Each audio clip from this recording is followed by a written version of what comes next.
Yeah, just a quick review of the chair collection, rotator cuff pillow.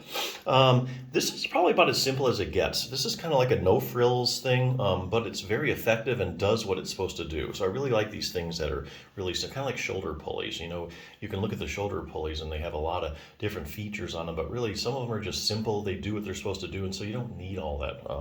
All the frills. This is kind of a good example of that with the rotator cuff pillows. Or if you've had any kind of shoulder surgery, you know, you don't want to sleep on the affected side that you just had surgery on. So you're going to sleep on the other side, and that's going to kind of leave your arm unsupported.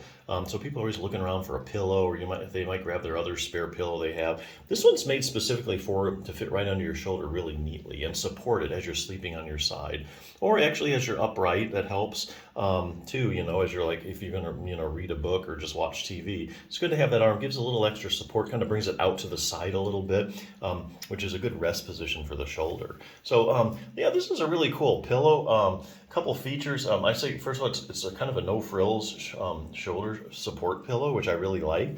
The other thing I like about it is that it does have a washable cover.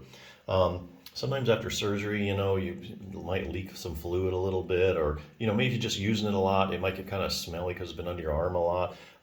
So, you know, that's a really good feature to have that thing washable. The other thing is too, hey, if you just haven't had shoulder surgery and you're a side sleeper and you really want just a pillow to support your arm, this is also a good choice for that.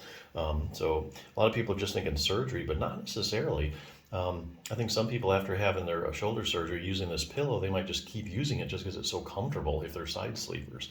Anyway, if you're looking for a good support pillow for your shoulder for whatever reason, I think this is a good no-frills choice. Does what it says to do. I just love the simplicity. Now, if you have had a rotator cuff, if you're thinking about rotator cuff surgery, you've had it, you need some more exercises, this is a great program, the 6-Minute Torn Rotator Cuff Solution for Seniors. Basically, if you have a rotator cuff tear, this answers about every question you'll ever have. Basically starts out with some basic shoulder anatomy, lots of pictures. If you're a visual learner, you'll really like it. Always helps to know exactly what the rotator cuff does, what the muscles are, and what they do. Then it has a great question and answer section. What are the symptoms of a rotator cuff tear? Are there any arm maneuvers that might indicate I have a tear? What imaging tests are used? Where does it tear at? You know, just about everything. Are there different kinds of rotator cuff tears? Here's a good one. I have a rotator cuff tear and I'm in a lot of pain. I need surgery, right? Well, not necessarily. I'll tell you why. This is a very evidence-based book, so it uses studies to answer the questions. Each one of these boxes is a study that's in layman's terms, so you can understand it. So here's how they answer that question. So you take, say, 100 people, and you, with a rotator cuff tear, you measure the size of their tear, and then you run a pain scale, like a visual analog scale. So then you have 100 people, you know the size of their tear, and you know how much pain they're in. So what do they find? Well, they find that there's a fair amount of people that have a rotator cuff tear that actually have no pain.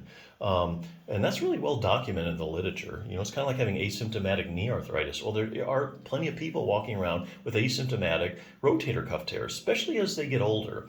You know, the incidence of rotator cuff tears in their 60s and 70s jumps up, is what they find when they do scans on asymptomatic people. So that, you know, they take 100 people with no pain in their shoulder, they do an MRI, and they find, hey, look, you know, 25% of these people have that big tear in their shoulder. So anyway, so here again, so if you start having shoulder pain, you go to the doctor, you end up having an MRI, they say, hey, you got a rotator cuff tear. You're thinking, oh man, I'm in a lot of pain. I have this rotator cuff tear. That's the problem. I need to have it fixed. Well, not necessarily, because you could have an asymptomatic rotator cuff tear and something else is really the cause of their problem. So best to get that ironed out before you jump into surgery. What will happen if I just leave my rotator cuff tear alone? Here again, they look at long-term follow-up studies of people. Let's say they take 100 people with that have a rotator cuff tear, and for some reason or another, they don't get any treatment for it, they don't do anything about it, and they follow these people over years, and that way you can really find out, so what happens to somebody who has a tear that really didn't get any treatment for it? You know, does it get better? Is it the same? Is it worse? Does that fix itself? Here's the one I like to ask. How does exercise compare to surgery when it comes to treating my torn rotator cuff? Well, the only way you can really answer that question scientifically is by looking at the randomized controlled trials. That's the highest form of proof in medicine that a treatment's actually effective. You conduct a randomized controlled trials. So this book has went through the randomized controlled trials comparing exercise to surgery.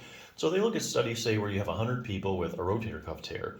50 you randomly assign to surgery, and the other 50 you randomly would assign to a good exercise program. And then you're going to follow these people over time, you know, to see what happens over time. Let's say in, you know, a year, 2 years, 3 years, So in 2 years, who did better? The people that had the exercise, just did the exercise program, or the people that had their rotator cuff repair? So what the studies are showing, basically, make a long story short, you can end up in the same place. And anyway, even if you do have shoulder surgery, you can end up doing exercise anyway, part of the rehabilitation. So this has a bunch of exercises, take you literally 6 minutes or less a day, which is why I think they got the title of the book. It's a beginning, intermediate, advanced, and there's lots of stretching and strengthening exercises. So just one good resource if you have had a rotator cuff problem. But if you're just looking for some kind of shoulder support, whether you've had surgery or whether you're just looking for a good thing to support your arm while you're sleeping, I think this is a really good simple choice. So definitely check it out.